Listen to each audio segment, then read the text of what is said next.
O sea que la vez pasada yo me fui de acá pensando que en el programa teníamos 3 encuentros nomás, con lo cual fui pensando que este era el último encuentro.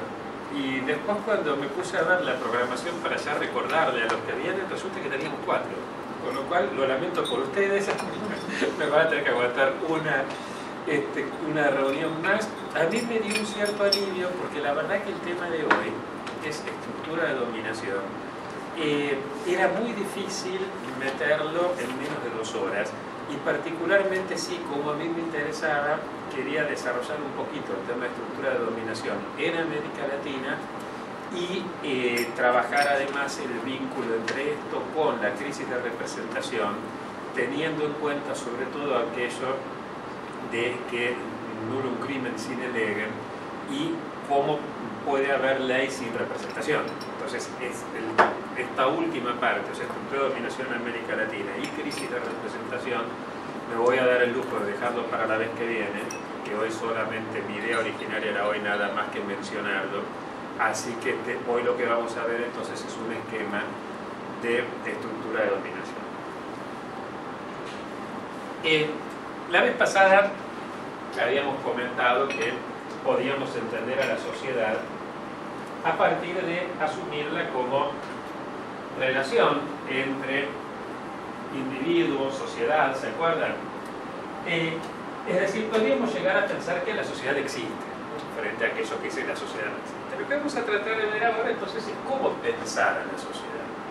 Si le preguntáramos a un marxista de manual, insisto lo que decíamos varias veces, no estoy seguro de que el marxista de manual se corresponda mucho a Marx.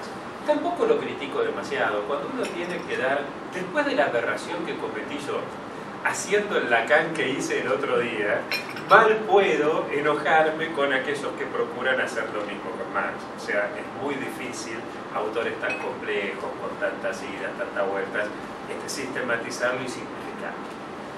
Pero diríamos que en un marxismo de manual, diríamos que la explicación de la sociedad se reduce a una explicación económica. Dime cuáles son los modos de producción y te diré qué sociedad tienes. Frente a Marx, aparecería, ¿se acuerdan que algo de esto ya comentamos la vez pasada? Hablamos de Weber y de Carl Schmitt, ¿no? Frente a Marx aparecería Weber diciendo no es la economía, siempre, a veces es la cultura, y gracias a eso, le diría a Carl Schmitt, nos hemos descubierto que a veces, que no siempre es tampoco la política la que explica todo. En líneas generales, como vimos el otro día, los sectores más conservadores van a quedar diciendo es solamente la cultura, porque de esta manera no hablamos de economía ni de política. Todo es un problema de que ¿por qué si la economía y la política funcionan bien en América Latina, sin embargo hay más pobreza, hay más desocupación, hay más inseguridad, hay más corrupción? Bueno, porque es un problema cultural. Pues los latinoamericanos somos así. Con lo cual, al decir es un problema cultural, se hace muy difícil empezar a trabajar en esto. Porque decir, bueno, ya somos así, ¿qué le vamos a hacer? Muchas veces corremos el riesgo de decir es un problema cultural casi como diciendo es nuestra esencia. Pero veíamos la vez pasada que podemos pensar estos 3 elementos en relación. Ahora, no vamos a pretender explicar todas las relaciones que hay entre política, economía y cultura, no solo en la reunión de hoy, la que viene, sino en toda la vida no nos alcanza. Con lo cual lo que vamos a hacer es tomar nada más que un elemento de cada una de estas 3 áreas. El elemento definitorio de la estructura de dominación. Entendemos por estructura de dominación, no me voy a meter aquí con qué entendemos por estructura. Es un lío bárbaro si alguno de ustedes, sobre todo los que venimos de derecho, que nuestra neurosis obsesiva nos exige tener definiciones para estar más tranquilos. Bueno, entendemos por estructura la relación existente entre las diversas partes componentes de un todo. No dije nada, pero nos quedamos más tranquilos, ¿no? Porque ya sabemos. Ahora, sí aclaro brevemente qué entendemos por dominación. Ya lo hicimos en reuniones anteriores, pero vale repetirlo. estamos tomando la traducción habitual de la palabra que Weber usa en alemán Herrschaft. Herr, señor, de ahí que se traduce por dominus, señor, dominación. Podríamos haberla traducido por señorío, por ejemplo, porque no se ajusta a lo que entendemos nosotros por dominación a lo que en el lenguaje cotidiano aparece por dominación. Weber opone Herrschaft a Macht, poder como fuerza solamente. Entonces entendemos por dominación aquella situación en donde el dominado asume que es correcto cumplir con los mandatos dictados por quien los establece. Lo que no significa ni estar de acuerdo ni con la persona del que dicta los mandatos, ni con el mandato ordenado. Cuando en Buenos Aires salió la prohibición de fumar en bares y lugares cerrados, la mayoría de los fumadores estuvo en desacuerdo con la norma y no estaba tampoco de acuerdo con la gente que dictaba la norma. Sin embargo, la acató. ¿Por qué? Porque en ese caso se consideró que era correcto. Cuando la misma normativa, la primera vez que se quiso imponer en España, sin un trabajo previo, más fracasó estrepitosamente. ¿Por qué? Porque en aquel momento, a fines de los 90, los españoles decían, no, ¿cómo vamos a dejar de fumar acá adentro? Sin embargo, 10 años después vuelve a salir la norma y se acata. ¿Por qué a veces sí, a veces no? Bueno, eso es lo que vamos a tratar de ir viendo a lo largo de esta reunión y de la que viene. En esta reunión vamos a tratar de ver en general cómo se da la estructura de dominación en Europa, que es donde surge la estructura de dominación moderna. La reunión que viene vamos a tratar de aplicarla a América Latina y a ver algunas otras cosas. Vamos a tomar de la economía solamente la estratificación social. De la cultura vamos a tomar solamente la legitimación, y de la política vamos a tomar solamente el modo de ejercicio del poder público, es decir, solamente un elemento de cada uno de estos tres factores. Estratificación social, cómo ubicamos a la gente más arriba o más abajo. Legitimación, qué es lo que está bien y lo que está mal. Ejercicio del poder público, quién manda y quién obedece a nivel colectivo. Después vamos a precisar cada uno de estos términos, pero para ir acercándolos. La palabra estratificación la tomamos prestada de la geología.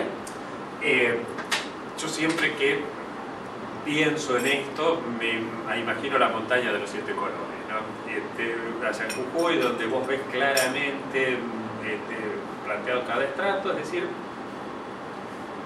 hay gente que está más arriba, otros más al medio, otros más abajo en la escala social. Si mi tía Dubiges estuviera escuchando esta clase, seguramente diría que ganas de perder el tiempo que tiene la gente del Ministerio de Justicia reunirse para hablar de algo tan obvio y tan evidente. Tanto tienes, tanto vales. Sin embargo, gracias, un ratito. Sin embargo, yo podría preguntarle a mi tía Dubiges cómo me resuelve algunos problemas que tengo sobre esto. Tengo un amigo que se llama Jorge, que gana fortunas, es el CEO de una gran empresa. Cuando tiene que pagar sus cuentas a principios de mes, empieza a pagar la escuela de los hijos, que no es una escuela buena, pero es una escuela cara. Pero todos ustedes saben que el nivel educativo tiene directa relación con el ascenso social del estudiante en función de los amigos que tenga el estudiante, no en función de lo que el tipo aprenda ni nada de esto. Entonces, él lo manda a una escuela cara. No le interesa que su hijo sea feliz, le interesa en términos de utilidad. ¿Se acuerdan lo que vimos la vez pasada? Y además él también necesita establecer vínculos con los padres de los amigos de él. Paga la cuota de las vacaciones que pasó en Papete, que en realidad no era lo que a él más le gustaba. Él adora irse a pescar a Carlos Paz en marzo, cuando se va todo el mundo. Pero te imaginás la presión de la familia, de los amigos, de los hijos, de todo, tiene que ir a Papete. Paga las cuotas del BM que se compró, a pesar de que a él le gustaba más el modelo anterior, pero tenía que cambiar de modelo. Paga las cuotas del yacht, paga las cuotas de la marina donde tiene el yacht puesto, paga las cuotas del profesor de golf, paga la cuota de la casa del country, la cuota del alquiler del departamento que tiene sobre el Libertador, la cuota de el tapado de bisón que le regaló a la mujer y el tapado que le tuvo que regalar a la novia, porque la novia dijo, claro, sí, a ella sí y a mí.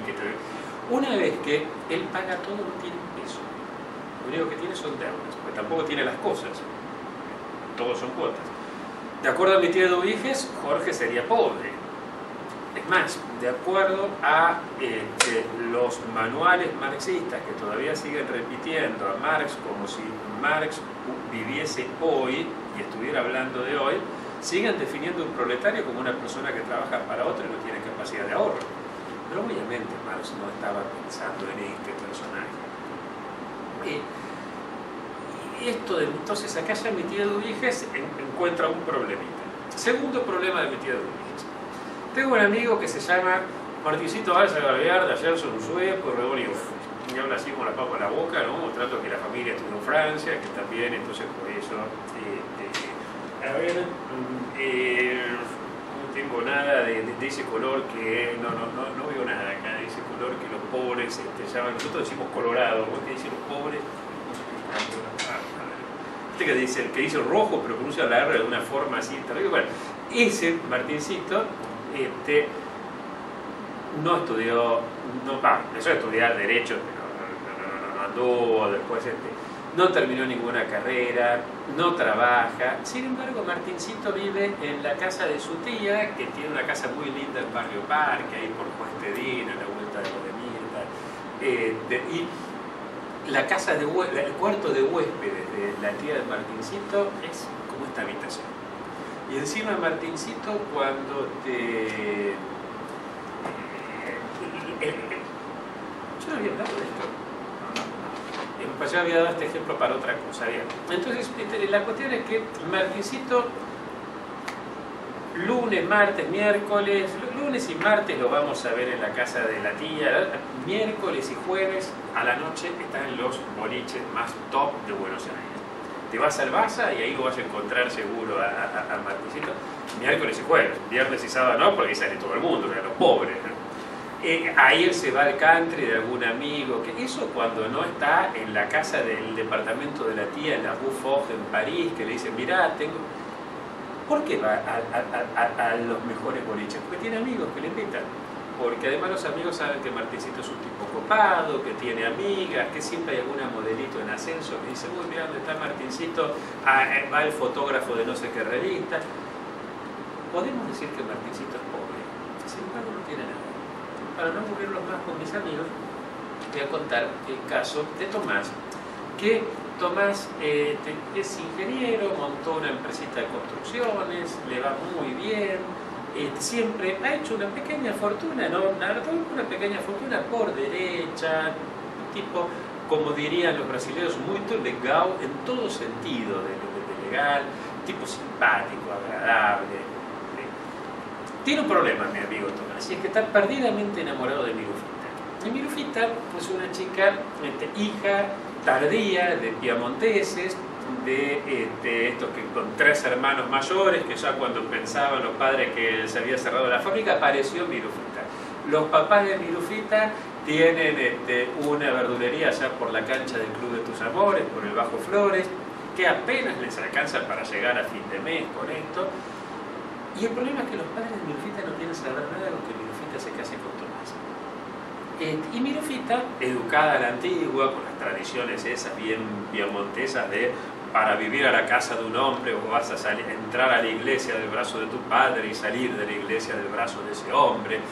Y trató de vivir con Tomás, pero no pudo, porque claro, los hermanos no le hablaban, la familia. Y uno diría, si es verdad que tanto tienes, tanto vales, ¿por qué sin embargo los padres de Mirufita no quieren que Mirufita se case con Tomás?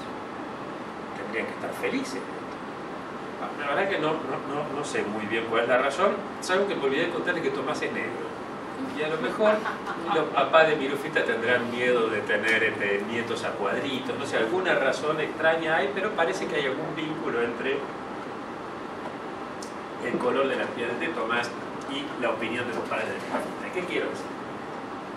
Que vamos a ver que la cuestión de la estratificación social nos lleva a plantear 4 modos de estratificación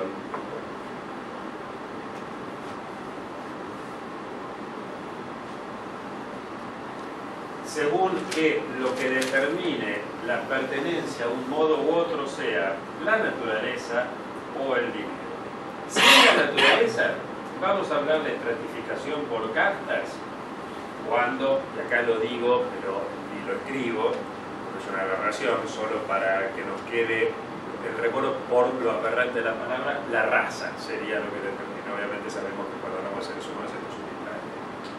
O estratificación por estamento, cuando es el apellido lo que determina la pertenencia a un estrato. ¿Sí? Cuando hablamos de estratificación por dinero, vamos a hablar de clases sociales que a su vez las vamos a dividir en dos. Clases sociales por acumulación o clases sociales por consumo.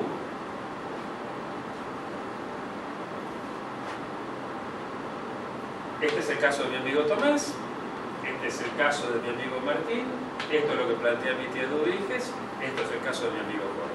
¿Se entiende? En una misma ciudad conviven 4 formas de estratificación, pero más aún en una misma persona puede convivir más de una. Tomás, para ciertas cosas, es de clase alta, accede a ciertos círculos, pero para otras cosas es de una casta baja. ¿Se entiende la cuestión? La inamovilidad es absoluta o la movilidad es inexistente. La movilidad aquí es relativa, porque como estamos hablando de estamentos, entonces puede haber algún tipo de movilidad, porque en este caso ni siquiera puede haber matrimonio entre distintas castas. Me acuerdo una vez en el 2011 que voy a Sudáfrica, estaba saliendo de una reunión en Ciudad del Cabo y salía con dos colegas, son una chica linda, pero nada del otro mundo. Esa que uno se para acá en la esquina de Florida y en 10 segundos la chica mucho más linda. Pero estos dos se dieron vuelta e hicieron algún típico comentario de eso. Caminamos un poco y viene una negra que es una cosa de una belleza increíble. Vos la veías venir y te enamorabas y la ibas a ir si morías de amor. O sea, hago un comentario, vean sobre esto, den un 7, 8, digan el magistrado. ¿Qué pasa? Cuando la estratificación por castas se da en su forma pura, no hay ni siquiera posibilidad de vínculo entre razas. Razas lo digo repito, para que nos acordemos, ¿no? Porque en el caso, por ejemplo, de la colonización hispánica y portuguesa, como el Papa Alejandro había dicho que los indígenas eran seres humanos, entonces cayó esa barrera. Pero en el caso de América del Norte, sobre todo los holandeses, pero también los ingleses, pero básicamente los holandeses, consideraban que los indígenas eran algo muy inferior al ser humano y por eso les producía un profundo asco. ¿Se entiende esto? Señalo nada más, el tema del asco suele tener dos funciones, o segregatoria o sanitaria. La segregatoria la estamos viendo acá en este caso. Aquí en cambio es posible que haya alguna cierta vinculación entre estamentos, porque no aparece el estigma, no es tan manifiesto. Entonces, generalmente en este tipo de sociedades puede haber un vínculo o en razón del matrimonio o en razón del valor guerrero, ¿no? ¿Se acuerdan? El caso típico de esto es la sociedad europea medieval, hoy sería Arabia Saudita, digamos, casos bastante típicos, ¿no? ¿Se acuerdan cuando el rey era rescatado por el campesino? Entonces el rey le decía, yo te nombro caballero, ¿sí? O sea, el valor, el arrojo o el matrimonio. Casos interesantes, el gato con botas. ¿Se acuerdan la historia de los 3 hermanos? Que muere el padre, uno se queda con el molino, otro se queda con la tierra, otro con el gato, símbolo de la astucia. El más pobre se queda con el gato, o sea, es la astucia del pobre, un gato que habla, eso da para muchísimo. Pero acá me quedo con el hecho de que el gato es el que va al castillo, que simboliza el poder, y a través de una estratagema se come al ogro. El ogro, justamente el poder que siempre cambia, que primero es un tigre, después un león, después un ratoncito, el poder se confía a sí mismo y la astucia del pobre triunfa sobre el poder. Después, a través de un ardid, un engaño, se casa con la princesa, que eso es algo bien interesante, porque en el cuento ese engaño aparece como algo loable, cuando en realidad en sí mismo, yo el otro día les contaba que tenía un amigo que dijo que le gustaba Arjona para levantarse una mina. Bueno, hasta ahí se puede llegar, pero decir que sos el marqués de Carabás cuando sos el hijo de un molinero, último en ese tipo de sociedades, es interesante. Más interesante es el tema de la Cenicienta. Ustedes saben, la Cenicienta era una chica que no quería laburar y dice que quería ir a la fiesta del príncipe, al cual no conocía ni en fotos, porque no había fotos en esa época. Se engancha a un hada capitalista, le dice quiero ir a la fiesta. El hada, en lugar de hacer lo que un hada coherente haría, que es decirle armemos una ONG con otras chicas que están en tu situación, lo que hace es decirle conseguimos una calabaza, hace una carroza, conseguimos unos ratones, hacen la calle, y esta, una mina pero trepadora terrible, baila nada más que 2 piezas en la fiesta con el príncipe, advierte que el príncipe es un fetichista perdido y a las 12 de la noche le dice que se olvidó el zapatito, cosa que todos sabemos que es absolutamente imposible. Todas las otras cosas pueden pasar y eso no. ¿Qué quiero señalar con esto? En un caso, en otro, puede haber matrimonios entre castas, entre estamentos distintos. En un caso uno es el varón, el pobre, otro, pero siempre interviene la magia, interviene el moral. O sea, no es algo frecuente. Aquí la movilidad es relativa, pero sobre todo la movilidad ascendente es más fuerte, y acá la descendente no tanto, porque si acá un tipo en esta sociedad se queda una persona, generalmente varón, vamos a ver por qué, se queda sin trabajo, como es el ahorro, es lo que él tiene, lo que marca la pertenencia. La pertenencia está dada por el fenotipo aquí por el nombre, aquí por la cuenta bancaria, aquí por la tarjeta de crédito. Como es la cuenta bancaria lo importante, si se queda sin trabajo tiene un colchón de ahorros, pero además la familia acá es una familia más amplia y los amigos, la gente vive más en el mismo barrio, entonces tiene una red de vinculaciones que le permiten, diríamos, en lenguaje coloquial, salir adelante. Aquí no. La persona que Jorge llega a perder su trabajo no puede pagar ninguna cuota, Jorge se derrumba, se desploma. ¿Se entiende esto? ¿Hasta acá alguna duda? Vamos a hacer, como decíamos, vamos a pensar esto para Europa. Entonces aquí lo que vamos a hacer ahora es, vamos a ver el vínculo con las distintas formas de ejercicio del poder público y de legitimación. Y vamos a hacer, pensando en Europa, vamos a datar estos cambios. Por supuesto, como decíamos, estamos hablando de un esquema, todo esto es muy elástico, ¿no? Pero para poner algunas fechas, aquí vamos a poner 1492, es decir, cuando el oro, la plata de América empiezan a llegar a Europa, cuando se expulsan a los moros y judíos España. No tenemos tiempo aquí de hablar, pero una sola de las consecuencias. Los moros se van a distintos lugares, sobre todo norte de África. Los judíos, varios van para Rumania, ahí arman los latinos, pero muchos terminan en Ámsterdam. 26.000 judíos terminan en Ámsterdam, que para la época es muchísimo. Juntar el know-how comercial de los judíos con la capacidad naviera de Holanda transforman a Holanda en la gran potencia que va a ser hasta durante todo el siglo XVI y buena parte del XVII. Estas ideas, esta Holanda comercial y demás, cuando después de 1688 la Casa de Orange, usted viniste vestida así en homenaje a nuestro presidente, está con Maxi, la Casa de Orange se va a reinar en Inglaterra y llevan consigo esa visión comercial que a su vez va a ser de Inglaterra la potencia comercial que esto va a ser. O sea, España en el mismo momento que accede a la modernidad se pega un tiro en los pies expulsando moros y judíos. Es cierto que esto es un tema de una enorme complejidad, está en muchas cosas, no es simple el por qué se tomó la decisión, no es solamente una cuestión religiosa, es un tema de una enorme complejidad. Pero una de las consecuencias va a ser esto. Por eso ponemos 1492, es el año también donde Luca Pacioli escribe la contabilidad por partida doble, que según Weber, ahí podemos poner el momento fundacional del tipo de acción social racional con arreglo a fines. La contabilidad por partida doble es la que hace que toda una clase social, y que va a ser con el tiempo la clase social dominante, empiece a pensar todo en términos de adecuación. Debe haber, no es difícil darse cuenta cómo esto deriva en medios fines y además medios y fines cuantificables. En lugar de ser la costumbre o la mera voluntad lo que prima a la hora de tomar la decisión. Es fascinante ver esto en la época de Maquiavelo, ver cómo los gobernantes tomaban las decisiones antes y después. Es un periodo interesantísimo, pero simplemente lo sé. Aquí arbitrariamente voy a poner 1800 para poner una fecha que abarque tanto la Revolución Francesa como la Revolución Industrial. Y acá le vamos a poner 1973, no solo porque nació mi hermano en este año, sino porque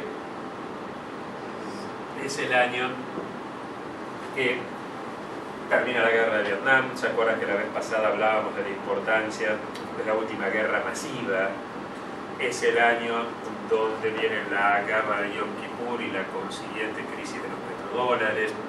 Es el año donde poquito después, en el 75, viene la revolución en Portugal, que está a punto de establecerse también el comunismo en Portugal. Y sobre todo Angola y Mozambique, que eran las últimas dos grandes colonias europeas extracontinentales, van a tener sus procesos también de independencia y también van a ser comunistas, lo cual va a generar una enorme paranoia en Occidente, viendo el avance del comunismo por todo el mundo. Y es el año que, en función de esa paranoia, se da el dominó de golpes de Estado en toda la región, a partir de Pinochet, Bordaberry, endurecimiento de la dictadura militar en Brasil con disolución del Parlamento, poco después Argentina, etcétera, etcétera. Antes de meternos con el ejercicio del poder público, Alfredo, tenemos a una persona que, a pesar de ser tucumano, buen tipo. Antes de esto, quisiera detenerme 2 minutitos en un tema que tampoco lo tenía previsto al origen de esto, pero que viendo y por las charlas que tuve con varios de ustedes, sé que seguramente les va a interesar. ¿Qué es el problema de la angustia? Que esto sirve para que veamos hasta qué punto esto incide en algo tan interior y tan individual como es la cuestión de la angustia. No me voy a meter aquí a definir la angustia, menos después de que cuando el 25 de mayo, ¿se acuerdan el tema de la angustia de los próceres? Todos rescataron a Lacan y la angustia, y yo sí que, lejos de mí, meterme con ese lío. Todos más o menos sabemos de qué hablamos cuando hablamos de angustia. No casualmente angustia, angina, hacen referencia a esa partecita de acá, que es lo que uno siente que se le cierra cuando tiene angustia. Dicho esto, más allá de la palabra que se usa, no hay literatura que trabaje estos temas. Teníamos a un San Agustín, digamos a la caída del Imperio Romano, sí. Pero después vamos a tener que esperar hasta Montaigne, a inicios del siglo XVI, para que vuelva a ser más o menos por acá, para que aparezca la angustia. Pero como tema en serio, Hegel primero, Schopenhauer, Kierkegaard. Y acá se nos mueren para la misma época Heidegger, Marcuse, Marcuse un poquito antes, pero Jean-Paul Sartre, Lacan, todos estos se mueren por ahí. Y después desaparece el tema de la angustia como tema central de la filosofía, como tema central, hay tipo, claro, como tema central. ¿Por qué? Según algunos autores, Dahrendorf entre ellos, las 3 principales fuentes de angustia tienen que ver con el para qué vivir, de qué vivir y con quién vivir. En este tipo de sociedades el para qué vivir está resuelto, porque como no hay comercio, no hay industria, si no el dinero sería importante, la gente vive toda la vida más o menos en el mismo ámbito, conociendo a la misma gente. Con lo cual, la persona no conoce otra religión, no conoce otra forma de pensar, entonces acepta como dado la explicación dada por los sacerdotes de la aldea. ¿Se entiende esto? Con lo cual ahí el para qué vivir está resuelto. El de qué vivir, bueno, es la naturaleza la que lo decide. Si papá es zapatero, yo voy a ser zapatero. Si papá es campesino, yo seré campesino. Si papá es conde, yo seré conde. Y Y con quién vivir, papá y mamá decidirán con quién me caso. ¿Se entiende? Esto acá, en cambio, periodo de transición, ya la cosa empieza a cambiar. Ya empezamos a comerciar, con lo cual guerras de religión, aparece el contacto con otras religiones, y entonces, qué sé yo, si el Dios verdadero es el mío, es el de aquel otro, si en una de ellas no hay Dios. Esto empieza, el de qué vivir también empieza a ponerse en cuestión. Vos podés elegir de qué vivir. Fíjense que Lutero traduce para esta época, más o menos por acá también, un poquito antes de Montaigne, para esa época, traduce en la carta de San Pablo a los romanos la palabra kletos del griego, que no significa vicepresidente desde hace un tiempo atrás, sino que significa, ¿qué significa? Llamado, elegido. La traducción latina de la Biblia, la de San Jerónimo, traducía por vocatus, vocación. La palabra que va a usar Lutero va a ser beruf.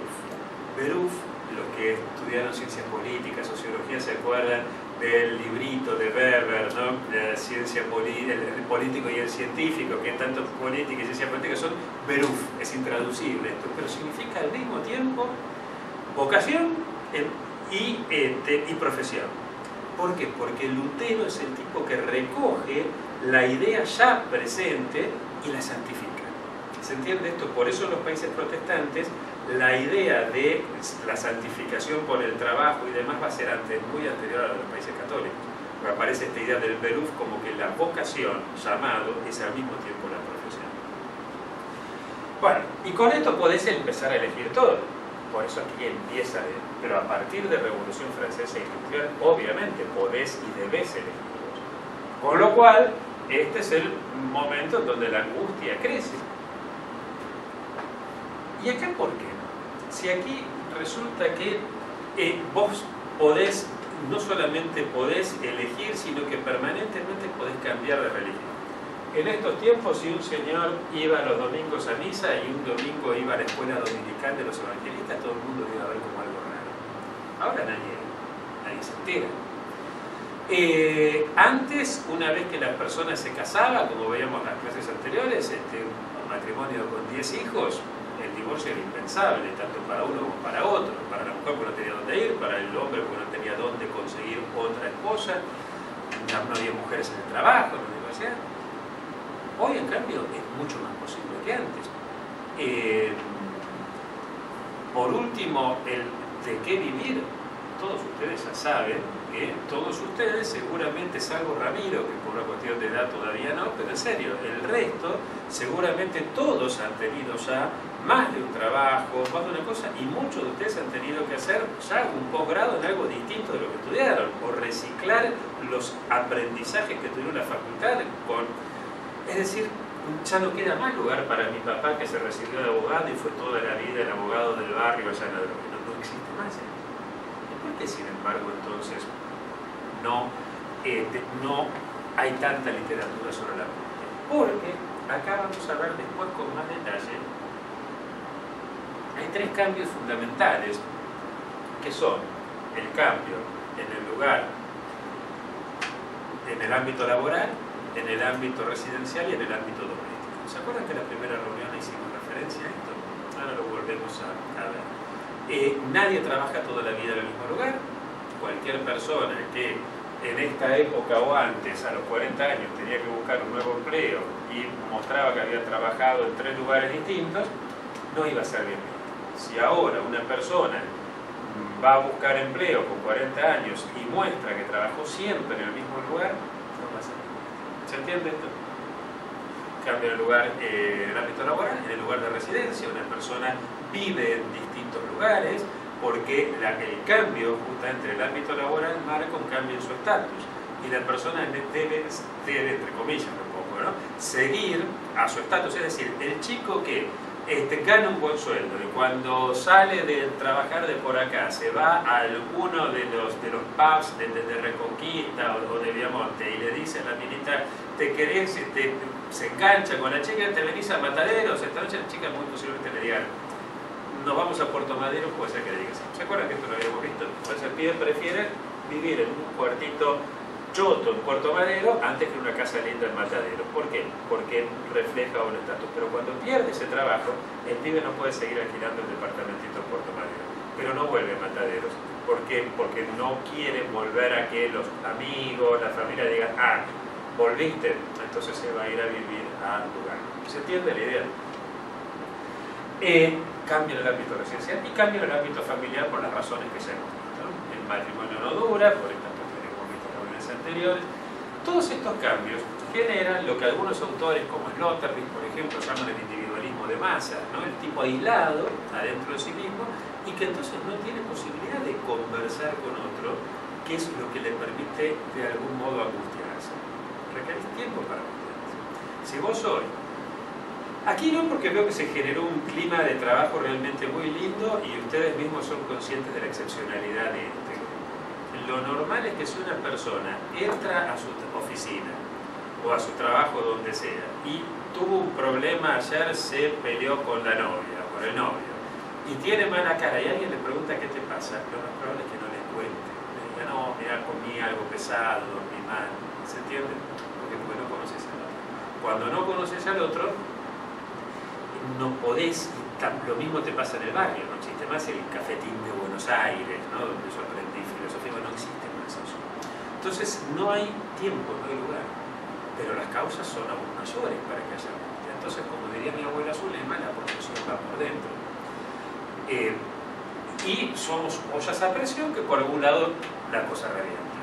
La depresión, el estrés, el ataque de pánico. Hace unos más de 10 años atrás, dando una clase en el doctorado en psico, justo, una de las cursantes, una colega tuya, Augusta Steinberg, que colaboró conmigo muchos años, me dijo algo interesantísimo. Me dice, claro, por eso nosotros en la clínica, estos son la consulta diaria, son estos tres temas, ¿no? Ataque de pánico, estrés, depresión. Y sin embargo, ni Freud ni Lacan los trabajaron en profundidad. Claro, Lacan fue Lacan. ¿Se entiende esto? Y si no, están los manuales de autoayuda. Pero los manuales de autoayuda, es eso, es propio para el individualismo de masa. O sea, salí vos por las tuyas, mirate al espejo y decís todo es programación neurolingüística, ¿no? You can do it if you really want. You can do it if you really want. Hay un libro bien interesante creo que de uno de los Blues, de Harold, de Alan, no me acuerdo, que se llama La religión norteamericana, donde dice los americanos están tan acostumbrados a decir eso, a mirarse al espejo y decir tú puedes, que están seguros, sean musulmanes, judíos, cristianos, lo que sean, todos piensan que Jesús resucitó porque todos los días se miraba al espejo y decía vamos que tú puedes, vamos que tú puedes. Bueno, esto, obviamente con el tiempo todos damos cuenta que no sirve y entonces ahí vienen estas patologías. Bueno, esto me interesaba básicamente para ver hasta qué punto esto tiene incidencia mucho más allá de la cuestión de la estratificación de cómo ubicamos a la gente. Vamos a ver ahora cómo esto incide entonces en la forma de ejercicio del poder público. Si yo vivo en una sociedad estratificada por castas y estamentos, es decir, donde la naturaleza define todo, define qué lugar ocupo en la sociedad, define, como no hay comercio, no hay industria, el tipo de economía es una economía de subsistencia primaria, donde si tuvimos una mala cosecha, nuestro hijo más chiquito se va a morir, todos vamos a pasar hambre. Es decir, nos acostumbramos a aceptar que la naturaleza define todo. Definirá, por tanto, quién manda y quién obedece. Muerto el rey, naturaleza, recuerden que tiene la misma etimología de natus, nacimiento. Muerto el rey, el nacimiento, su hijo será el que lo suplante. Entonces vamos a hablar acá de monarquía y o feudalismo. ¿Hasta acá se entiende esto? Pero ¿qué pasa acá? Aquí las cosas empiezan a cambiar. ¿Alguien, en este tipo de sociedades, alguien me puede robar el color de mi piel? No. ¿Alguien me puede robar mi apellido? No. Por lo tanto, no necesito seguridad policial. En este tipo de sociedades, los conflictos que se van a dar son conflictos simples, porque las sociedades son simples, y son conflictos similares a los que se dieron antes. Pues si yo soy zapatero, porque mi papá fue zapatero, mi abuelo zapatero, y el tipo de conflicto que voy a tener es igual a los que tuvieron los otros, ¿se entiende esto? Y entonces lo vamos a resolver como se venía resolviendo siempre. ¿Para qué vamos a innovar si aquello funciona? El equipo que gana no se toca, ¿sí? Bueno, entonces ¿para qué vamos a innovar? Con lo cual, no hace falta mucha normativa. Nos alcanza con los 10 mandamientos, con el código laboral. Aquí en cambio la cosa cambia. El capitalismo genera complejidad y genera nuevas relaciones.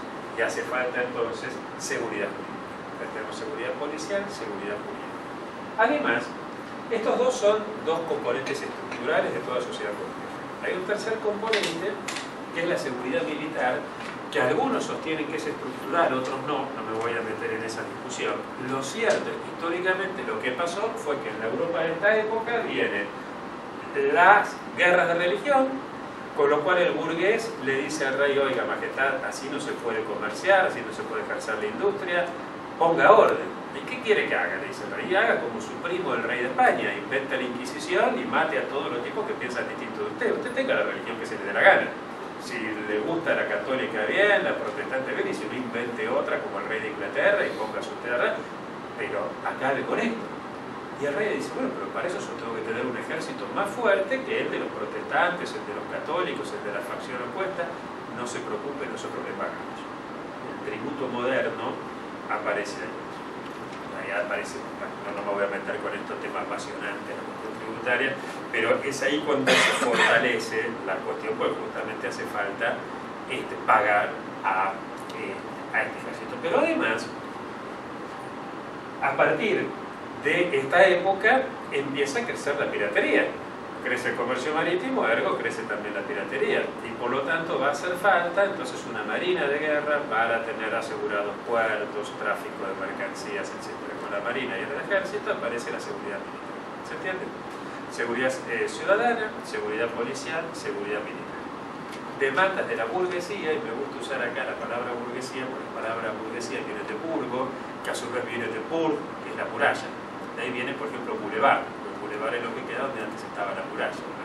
Es decir, esa imagen tan plástica de la demanda de seguridad, la demanda de murallas, justamente cuando la ciudad tira las murallas. Entonces es muy interesante como para pensar todo lo que esto nos da. Entonces, con este trípode, repito, seguridad policial, seguridad jurídica, seguridad militar, tenemos al Estado-Nación moderno. ¿Hasta acá alguna duda, alguna pregunta? Bien. Antes de pasar a ver qué pasa con la legitimación,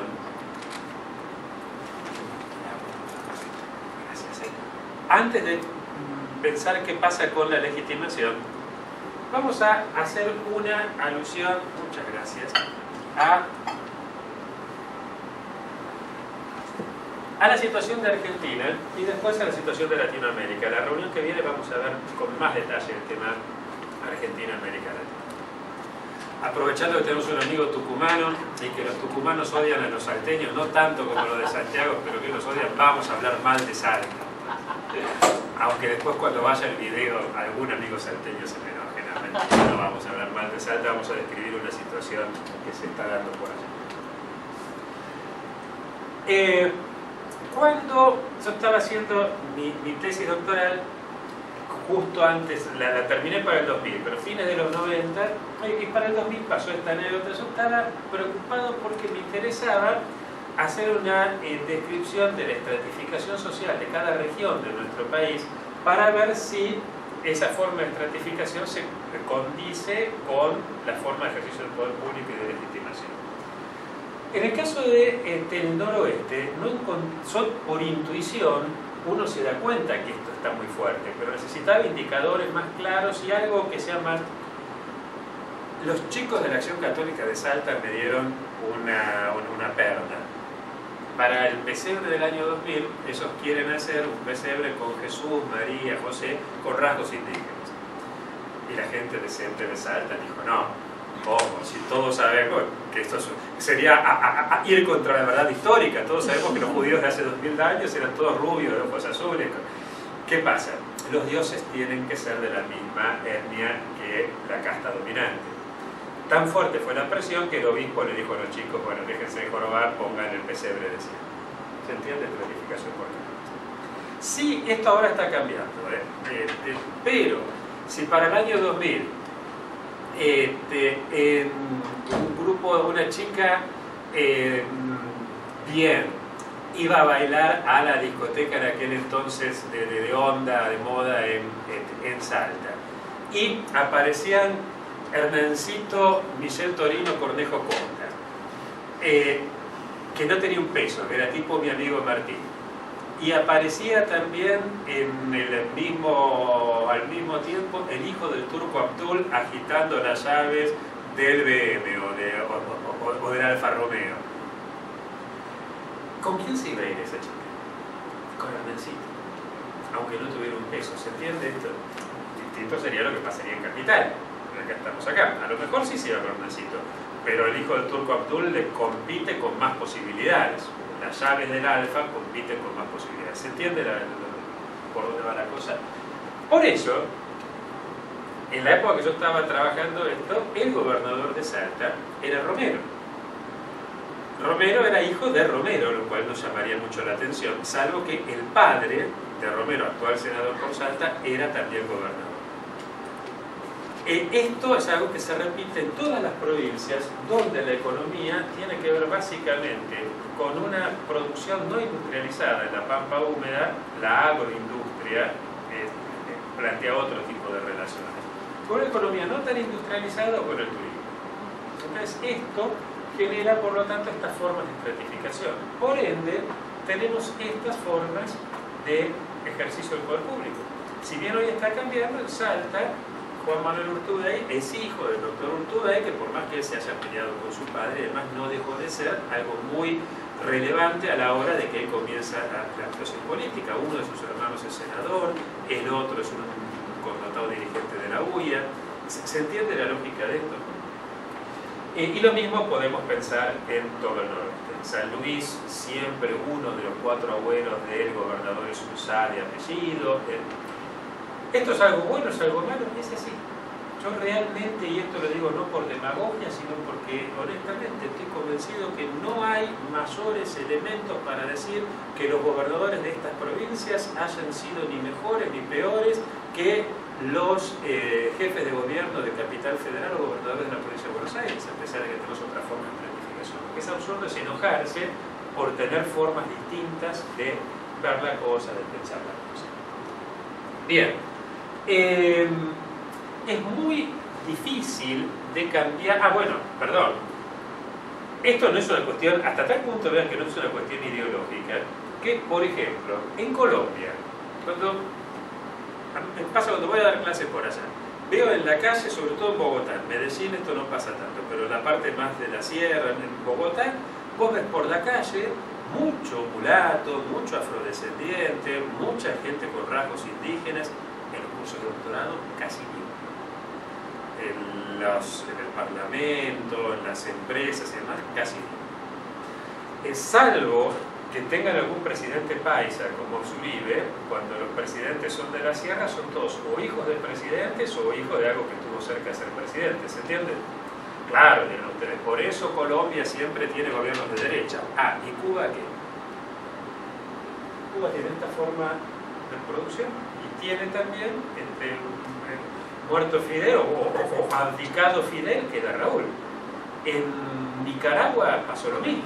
La revolución nicaragüense, ¿quiénes le hicieron? Los Mejía, los Godoy, los Borges, los apellidos ilustres. ¿Se entiende la lógica de esto? Tan difícil es cambiar esto por ley o desde acá, que les comento un episodio que creo, con esta anécdota me evito teorizar un montón de cosas sobre la dificultad de trabajar estos temas pensando que con la ley lo cambia. Hace unos años estaba dando clases en Brasil y me convidan de otra universidad, ¿no?, donde yo estaba dando, me convidan a ser avaliador, a ser jurado de una tesis de cualificación. La cualificación es un punto intermedio que nosotros no tenemos entre que vos presentás tu proyecto de tesis y que la defendés. El chico que estaba defendiendo era un afrodescendiente que estaba haciendo la tesis sobre el cupo del 20% que las universidades deben reservar para los afrodescendientes. Que por supuesto hay que decirles afrodescendientes, no negros, porque eso es lo políticamente correcto, pero vean el problema de la corrección política. El pibe este había basado su tesis en Kant, y solamente en Kant. Entre otras cosas, Kant cuenta cuál es el tipo de látigo que hay que tener para pegarle a los negros, porque como tienen la piel más dura que los blancos, entonces no hay que tener, no podés pegarle con el mismo látigo que al blanco, pero tampoco puede ser demasiado duro porque si no le afecta a la salud. Y además, Kant, no voy a meterme acá con temas filosóficos más profundos que le cuestioné ahí a este chico, pero sí, Kant habla de dignidad y no explica mucho el porqué de la dignidad humana. ¿Y dónde estaba la dignidad del tatarabuelo de este chico que seguro que era esclavo? ¿Qué dignidad puede tener un esclavo? Y bueno, suponete que vos digas, no, bueno, tuvo dignidad porque, qué sé yo, no tuvo más remedio, quería ser libre. ¿Y qué dignidad tiene el dueño de un esclavo? Usemos el concepto de dignidad que querramos, no aparece por ningún lado la dignidad de esto. Entonces esto y otras cosas más yo le planteo a este chico como objeciones y entonces me dice, bueno, ¿y entonces en qué autores me voy a basar? Digo, qué sé yo, vos sos negro, vos sabés, vos tenés que saber filosofía bantú y sobre todo la cantidad de filósofos negros que han pensado y que han reflexionado en América desde el siglo XVI en adelante. Yo lo único que me acordaba en ese momento era Jean-Louis Bastei, el gran filósofo de la Revolución Haitiana, que por las dudas que no lo conozcan, les tiro nada más con una frase. Bastei, plena Revolución Haitiana, 1808, 1809. No. 5 años después del inicio de la revolución es cuando Bastei iba a decir esto. 2 años después, 2 o 3 años después de 1807, que es cuando Hegel escribe la fenomenología del espíritu. Entonces él, criticando la fenomenología, dice, hay un filósofo en Alemania que dice que Europa es historia y América es pura naturaleza porque aquí no pasa nada. Yo no sé si contestarle en términos teóricos o mirar por la ventana y lanzar la más sonora de mis carcajadas. Ese tipo, fíjense que estamos con filósofos negros. Los nuestros, lo único que hacían en ese época era repetir como loros lo que se estaba produciendo en Europa. Hasta mucho tiempo, por todo el siglo XIX acá se repetía. Estos filósofos decían esto. Entonces yo le decía a este chico, vos tenés que saber eso y explicarnos a nosotros. Yo lo que te puedo contar son, sí, algunos filósofos judíos que te van a servir mucho más para esto, algunos filósofos de la liberación que te van a servir, bueno. Y le nombro. Cuando salimos de la reunión, vamos a almorzar y este chico se sienta acá, el director de la tesis acá, el profe acá, y el pibe saca el cuaderno y me pregunta los nombres de los autores que yo había mencionado. Y entonces queda muy incómodo delante del director. Entonces digo, no, pero empecé a hablar de fuchibol, que es lo que siempre sirve para salir de situaciones así difíciles.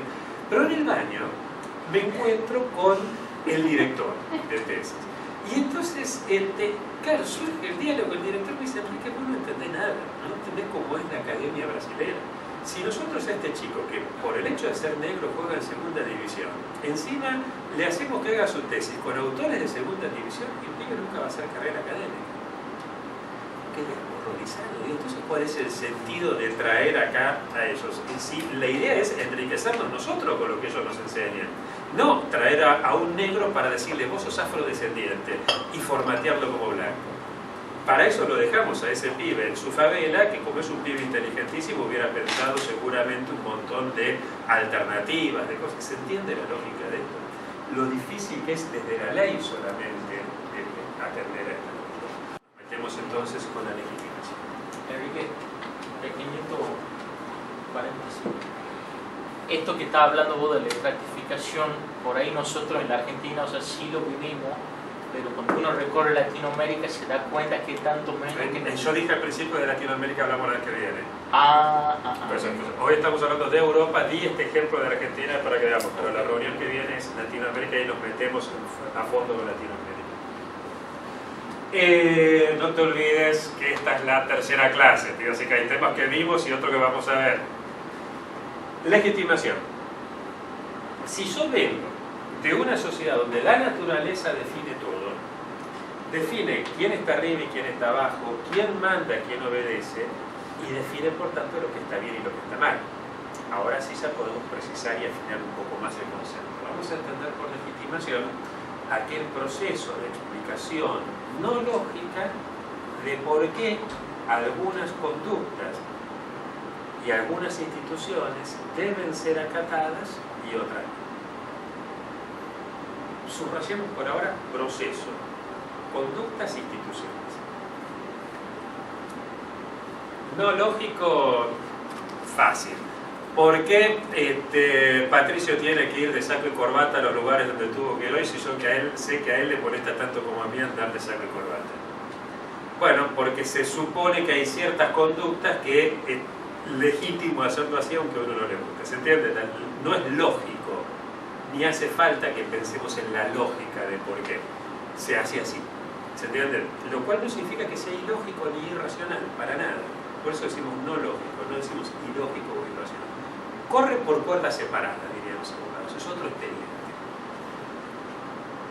Este proceso, en este tipo de sociedades, si decíamos, si la naturaleza define qué lugar ocupa en la sociedad, quién manda y quién obedece, qué es lo que está bien y lo que está mal, vamos a decir, bueno, la legitimación la da la naturaleza, pero no, porque resulta que cuando hablamos del ser humano es muy poquito lo que queda librado de la naturaleza. Las pocas cosas que tienen que ver con la naturaleza son realizadas, esas conductas son realizadas de un modo mediado culturalmente. Dicen, se cuenta que el capitán Cook en alguna oportunidad en una isla de la Polinesia se encuentra con una gente, una tribu que hacía sus necesidades en el medio de la aldea, a la vista de todos, y en cambio comía en secreto en el bosque, ¿no? Y él les pregunta por qué hacen esto. Y el lenguaraz dice, bueno, porque es lógico, es razonable, natural, ¿cómo va a ser lógico? Entonces, cuando uno come, come para adentro, come en secreto. En cambio, cuando hace sus necesidades, las hace para afuera, públicamente. Tiene su lógica. Bueno, Heródoto, cuando va a Egipto, en una de las primeras guías Michelin de la historia, una de las primeras guías de viaje de la historia, dice, los egipcios hacen sus necesidades en el baño, en los baños que están en su casa, en lugar de hacerlo en los baños públicos al modo civilizado de los griegos. Cada pueblo tiene su costumbre. Aún las necesidades fisiológicas más elementales. Entonces, ¿qué es lo natural? Lo natural es lo que se viene haciendo desde siempre. Lo natural es lo que hicieron nuestros padres, nuestros abuelos. Es decir, lo natural es lo tradicional. Se entiende la lógica, ¿no? Ahora bien, la tradición no se sostiene así. En realidad, ninguna norma se sostiene y ninguna forma de legitimación se sostiene directamente a sí misma. Dicho de forma más precisa, pero más difícil.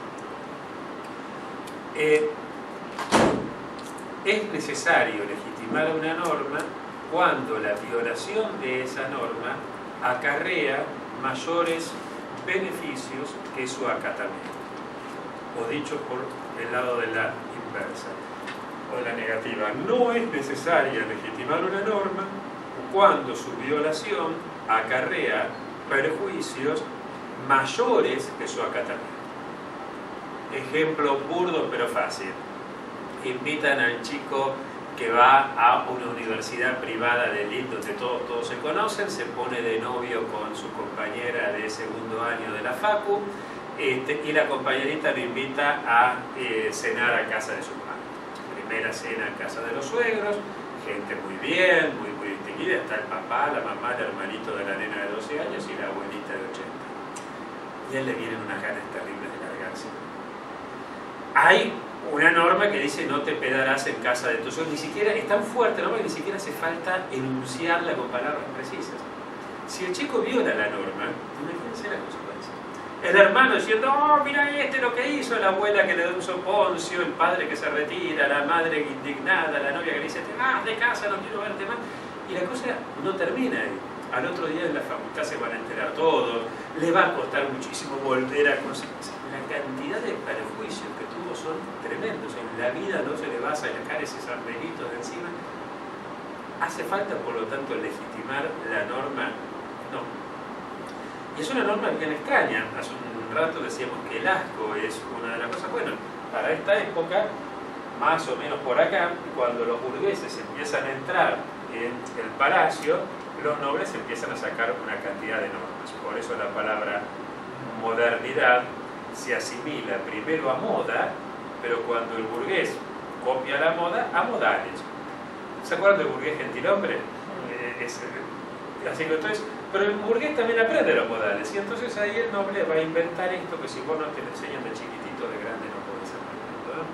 Problema que, bueno, no me quiero meter con esto, pero sí es un problema, por ejemplo, con la comunidad china, porque como los chinos no tienen esta costumbre, los nenitos chinos que van a la escuela son reprimidos por sus compañeros y por sus maestras por cumplir con la norma que le enseñan en la casa, que es todo lo que molesta dentro de esa casa. Entonces esto genera problemas de distinto.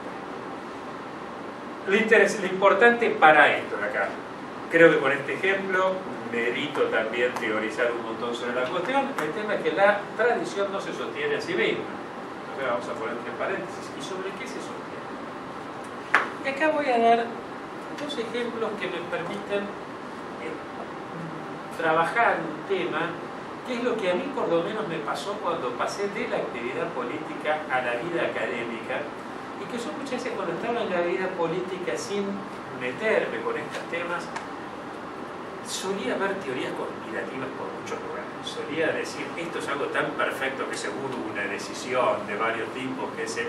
En realidad eso cuando yo hacía política local. Después cuando pasé por el nivel provincial, ya trabajando con Cafiero, esto no, en el nivel nacional menos, y cuando estuve en Naciones Unidas salí de la sensación de que no entiendo absolutamente nada. Por eso, ahora tampoco, pero bueno, por lo menos tengo más claro lo que no entiendo, ¿no? Pero sí, cuando estaba en el nivel más local, uno daba por sentado las teorías conspirativas. Por eso vamos a dar un par de ejemplos para ver cómo hay ciertas cuestiones que son estructurales y no de decisiones de los que mandan.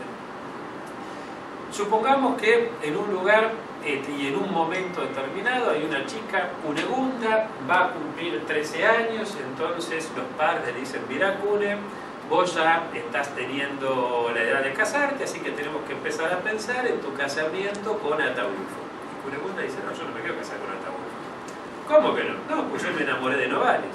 Bueno, ¿qué importa eso? Vos te tenés que casar con quien papá y mamá digan. No, ¿por qué? ¿Cómo por qué? Porque tus padres lo hicieron así, tus abuelos lo hicieron así, tus bisabuelos, pero yo no. Entonces el padre dice, le voy a dar un castañazo, y la madre dice, no. Y para acá, yo la conozco mejor que vos a mi hija.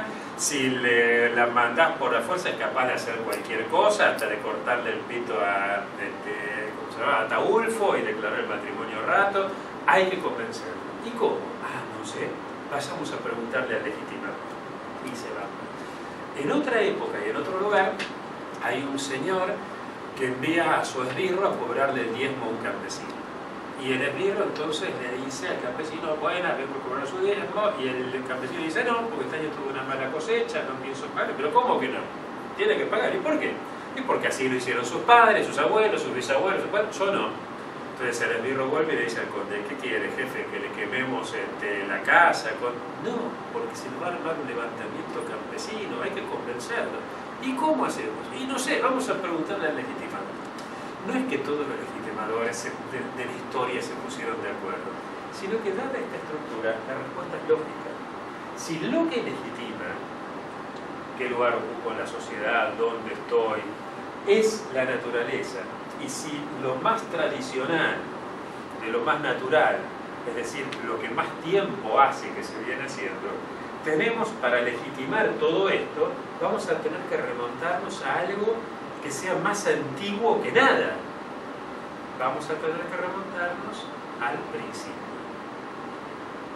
Por eso la palabra principio significa dos cosas que para nosotros no tienen nada que ver: origen y fundamento. Si yo digo que al principio de este curso hicimos la adecuación en tiempo y espacio de 2017 en América Latina, estoy usando en un sentido, pero si yo acá digo, mira, yo tengo principios, pocos, pero flexibles, ahí ya estamos hablando de otros.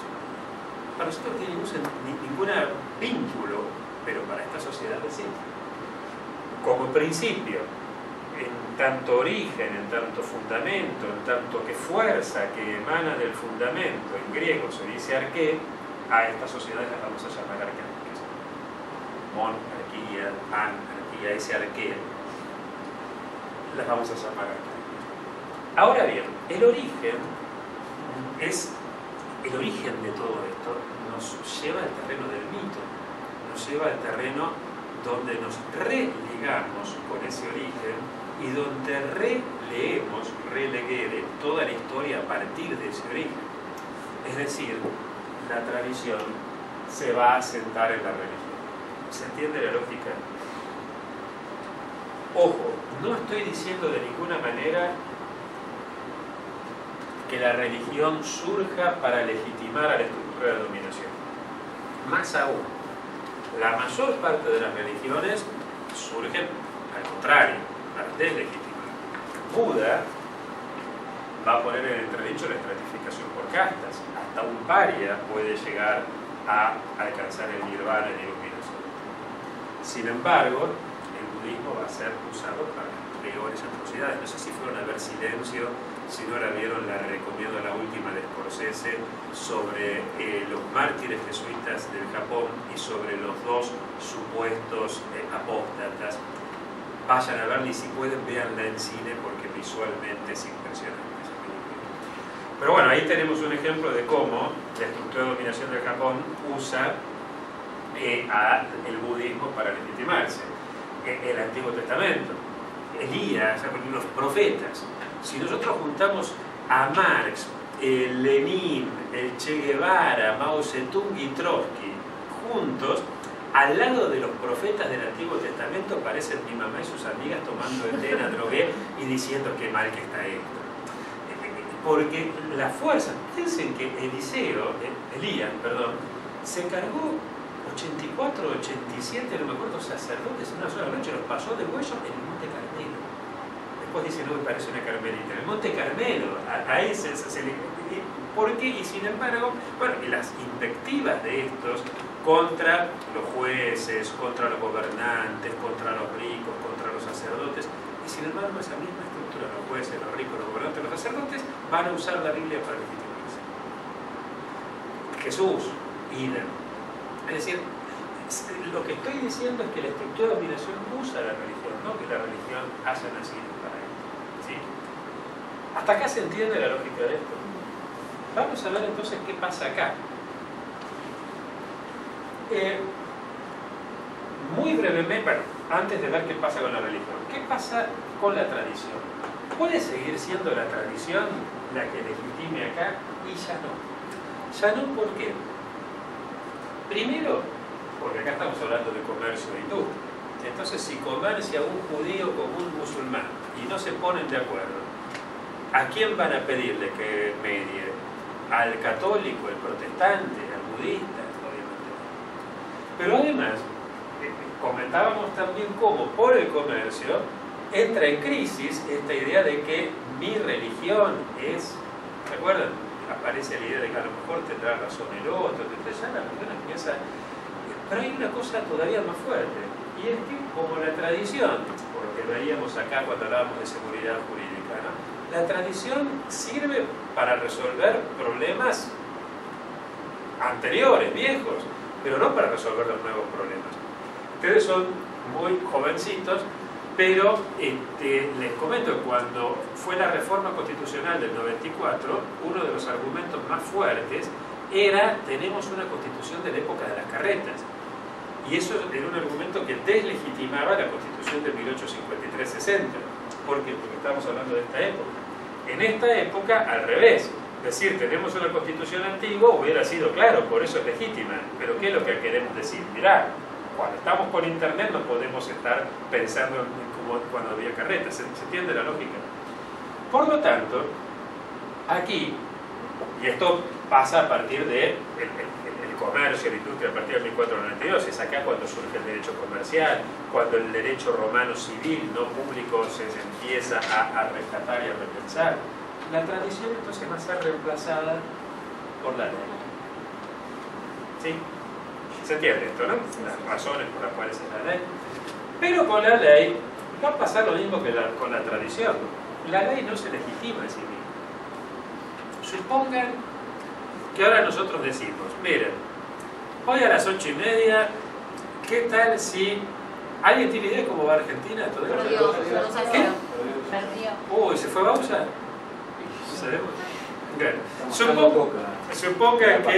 Supongan que decimos, bueno, vamos a aliviar nuestras penas por la derrota de la selección. ¿Y dónde vamos? Y entonces Vicky propone, dice, y bueno, vamos a lo de la tía de Martincito, allá a Palermo Chico, y pues seguro debe tener unos wikis, unos rones buenísimos. Entonces vamos y le invadimos la casa. La tía llama a la poli, viene la poli y nos mete a todos presos, encima salimos del Ministerio de Justicia, un papelón. Pero ¿qué pasa si en vez de nosotros solos empezamos a llamar a todos nuestros amigos, los chicos que están en la Facultad de Derecho de ahí cerquita, que son a esta hora como 10.000 pibes cursantes, que llaman a su vez a sus amigos, y empezamos a invadir todas las casas para hacer fiestas en todas las casas donde suponemos que debe haber buen whisky, buen ron? No hay guardia de infantería que soporte eso, es decir, necesitamos soportar esta norma en algo. Y vamos a decir, bueno, lo que pasa es que a vos no te gustaría que alguien entre en tu casa cuando no estás, la propiedad privada, el derecho natural, ¿se entiende? Entonces diríamos, bueno, está bien, la propiedad privada legitima. Ahora, son desde el 2003 hasta hace un par de años, fui año por medio a dar clases acá. Y en uno de esos años me tocó, me pidieron también que asesorara al Ministerio de Justicia por el tema corrupción, que es un tema que como les conté de pasar me interesa el trabajo. Entonces, una de esas noches voy con unos amigos cubanos a una pizzería popular, no a las pizzerías para turistas, a una popular. Vamos a comer la pizza en una porquería. La masa estaba gomosa, la supuesta mozzarella, que no era mozzarella, estaba medio fría arriba, sin derretir. Y veo que el horno no terminaba de cerrar y que salía humito. Entonces le digo al tipo de la pizzería, ¿por qué no arreglan ese horno? ¿No resulta mejor? Porque así no pierde tanto gas. Y el tipo me dice, oye chico, a mí el Estado me renueva todos los años la concesión de esta pizzería. Si a mí el Estado me diera la propiedad, pues yo no solamente arreglaría el horno, sino que también pintaría esto, pondría mantelicos bonitos en la mesa, que más quisiera yo que la gente que venga acá estuviera bien. Pero ¿para qué voy a hacer esa inversión de arreglar ahora el horno si el mes que viene tiene que venir la inspección estatal y me van a decir después si me renuevan o no esto? ¿Me puedes tú decir para qué voy a hacer ese gasto, esas inversiones? Al otro día comento esto en el ministerio y les digo, che, ¿no se le da la mano a ustedes con esto del socialismo? Porque una cosa es el socialismo de los medios de producción, pero otra cosa es el socialismo de la pizzería. Y entonces me dice uno, tipo de la generación más joven, dice, no compañero, porque si nosotros le damos la propiedad de la pizzería a ese compañero, le va a entrar el bichito del egoísmo capitalista. Y ese compañero debe hacer la mejor pizza por solidaridad con los otros compañeros cubanos y no sé qué. Yo no sé quién tiene razón o no. Lo cierto es que lo mismo se plantea, se entiende, en un caso el respeto y restricto de la propiedad privada, en otro caso la aberración de la propiedad privada, es decir, la ley se sostiene sobre la ideología. La ideología va a ocupar el lugar de la religión. Ahora, ¿qué pasó con la religión entonces? Ningún poder nunca se regala. Y las jerarquías religiosas se acostumbraron durante siglos a tener muchísimo poder. Para esta época este poder entra en crisis. La señal más evidente es cuando el Papa le dice a Enrique VIII, no te podés divorciar, y Enrique VIII le hace un corte de mangas al Papa e inventa una religión propia y se elige él como jefe de la Iglesia. Hago un brevísimo paréntesis, como jefe de la Iglesia. A veces causa un poco de gracia cuando los ingleses, los holandeses, los suecos, los noruegos critican a los musulmanes por mezclar política y religión. Todavía hoy los jefes de esas iglesias siguen siendo, y para los que les gusta la sociología, causa un poco de gracia cuando Luhmann dice que la modernidad se caracteriza por tener subsistemas diferenciados, religioso, jurídico, político, etc. Y más gracia causa cuando en América Latina estudiamos a Luhmann como si fuera aplicable acá, como si los chicos de la favela, de la villa, tuvieran los subsistemas claramente diferenciados. No estoy hablando mal de Luhmann, por el amor de Dios, creo que es interesantísimo, pues lo he estudiado y en buena medida muchas de estas cosas responden de algún modo a Luhmann. Lo que digo es que es absurdo pretender aplicar sin crítica Luhmann acá, cosa que es bastante frecuente, sobre todo en la sociología brasileña. Pero bueno, volvemos a esto. ¿Qué pasa entonces con la religión? Como toda institución surge para dar algún servicio, para brindar algo a los miembros de la institución o a otras personas. El club de barrio surge, muchas gracias, el club de barrio surge para, me lo diste, para... Bien, chiquita la copa. Muchas gracias. Así es lindo cuando vas a un bar y pedís la copa de vino, que te la sirvan así, ¿no? Eso es decir, esto es un buen cosa. El club de barrio surge para brindar un servicio a la gente del barrio, a los chicos que van, a los viejos que van a jugar a las bochas. Ahora, al poco tiempo, el club de barrio se considera un fin en sí mismo. Y aparecen los tipos que dicen la vida por este club. Y desde dar la vida por este club a matar a los del otro club, además hasta los nombres, defensores de Belgrano. ¿Quién los ataca? ¿Te parás y no hay nadie? ¿Por qué defensores? ¿No? Esta idea aparece y al poco tiempo los fundadores del club o el presidente y la comisión directiva creen que ellos son. ¿Se entiende? Ese proceso cuando se da en el club de barrio, bueno, genera algunas cuestiones de violencia deportiva, pero no es tan grave. Cuando esto se da en las iglesias, la cosa es muy grave.